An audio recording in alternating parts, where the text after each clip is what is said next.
پەرلەمانتارێکی کوردستان باز لە دەستپێکردنەوەی پلەبەرزکردنەوەی فەرمانبەران دەکات. 28 خاوەن مۆلیدە دەستگیر کران. کۆشکی سپی شکستهێنانی رووسیا لە ئۆکرانیا ئاشکرا دەکات. سڵاوتان لەبێ لە شاپرێسەوە هەواڵی ڕۆژتان پێشکەشەکەم. پەرلەمانتارێکی کوردستان ڕای دەگەینێت هەوڵمان بۆ هەڵوەشانەوەی بڕیارەکەی ئەنجومەنی وەزیران و دەستپێکردنەوەی پلەبەرزکردنەوەیە، بەتایبەت لە ئێستادا کە دۆخی دارایی هەرێم زۆر باشە. عومەر گوڵپی ئەندامی لیژنەی دارایی لە پەرلەمانی کوردستان ئاشکرای کردووە ڕاگررتنی پلەبەرزکردنەوەی فەرمانبەران و مامۆستایان یەکێک لە کارە نایاساییەکانی کابینەی پێشووی ئەنجومەنی وەزیران بووە. تا ئێستاش ئەم کابینەیە بەردەوامە لەم پێشێلکاریەی مافی فەرمانبەران و مامۆستایان.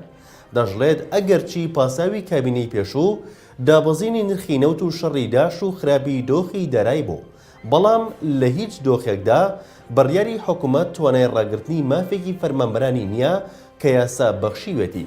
بۆیە هەوڵمان بۆ هەڵوەشانەوەی ئەو بڕیارەی ئەنجومەنی وەزیران و دەستپێکردنەوەی پلەبەرزکردنەوەیە، بەتایبەت لە ئێستادا کە دۆخی داهاتی هەرێم زۆر باشە.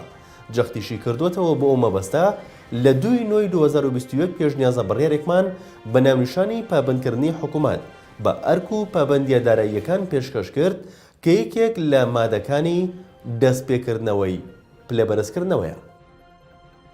ئەندامێکی پەرلەمانی کوردستان ئاشکرای دەکات ماوەی 7 ڕۆژە پارەی موچە ئامادەیە، بەڵام بە ئەنقاس دابەش ناکرێت. عەلی حەمەدساڵح ئەندامی پەرلەمانی کوردستان ئاشکرای کرد ماوەی 7 ڕۆژە پارەی پێویست ئامادەیە بۆ دابەشکردنی موچە، بەڵام دابەش ناکرێت. لە کاتێکیشدا داهات 447 ملیارد دیناری زیاترە لە پارەی پێویست بۆ موچەی فەرمانبەران. عەلی حەمەدساڵح باسی لەوەش کردووە ئەم مانگە تێکڕای نرخی نەوتێ بەرێند بە 113 دلار و 87 سنت بووە، بە فرۆشتنی بە 10 دلار کەمتر لە برێند. دواتر تەنها لە 141 داهاتەکەشی بمێنێتەوە، بەلای کەم داهاتی نەوت دەگاتە 550 ملیۆن دلار.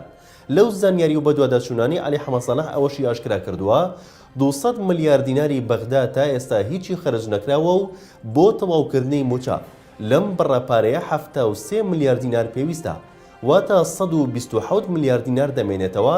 داهاتی نەوخۆ کە نزیکەی 350 ملیارد دینارە و بەماش داهات 477 ملیارد دیناری زیاترە لە موچە. جگە لە دابەشکردنی موچە، ئیدی کاتی دەستپێکردنەوەی پرۆژە خزمەتگوزاریەکانە.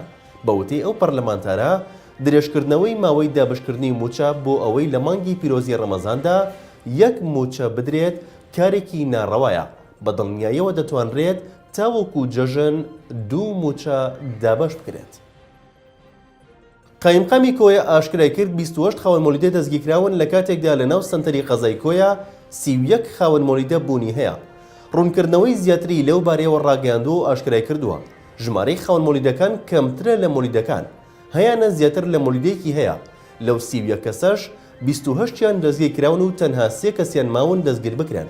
ئەمەش لە کاتێکدا هیم دادمەجید دادوەری دادگای بەرایی کۆیە پێشتر ڕایگەاندبوو فەرمانی دەستگیرکردنی بۆ خاوەنی سەرجەم مۆلیدەکانی کۆیە دەرکردووە بەهۆی کوژانەوەی کارەبا بەسەر هاوڵاتیاندا. ئەو دادوەرە ئەوەشی خستوەتە ڕوو لە هیچ کەس قبوڵ ناکەین کۆیە بکاتە تاریکستان. لەگەڵ بەردەوامی ئۆپەراسیۆنە سەربازیەکەی رووسیا بۆ سەرخاکی ئۆکرانیا کە 38 ڕۆژی تێپەڕاندووە، لای خۆیەوە کۆشکی سپی ئاشکرای کرد پلانی ڤلادیمیر پوتینی سەرۆکی رووسیا بۆ خستنەی کیڤ شکستی هێنا. جین ساکی وتەبێژی کۆشکی سپی ڕایگەاند سەرۆکی رووسیا لە بەزاندنی ئۆکرانیەکان شکستی هێناوە. جەختیشی کردوێتەوە واشنگتۆن کەلوپەلی پێویست دەداتە ئۆکرانیا بۆ ئەوەی بەرەنگاری هەر جۆر هێرشێکی ڕووسەکان ببێتەوە. هەفتەی ڕابردوش جۆ بایدن سەرۆکی ئەمریکا ڕایگەاندبوو وەڵامیان بۆ هەر هێرشێکی رووسیا دەبێت.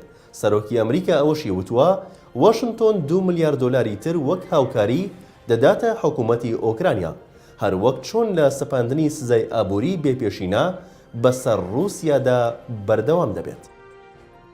لە شارپرێسەوە هەواڵی ڕۆژتان پێشکەشکرا. شاد و بەختەوەربن.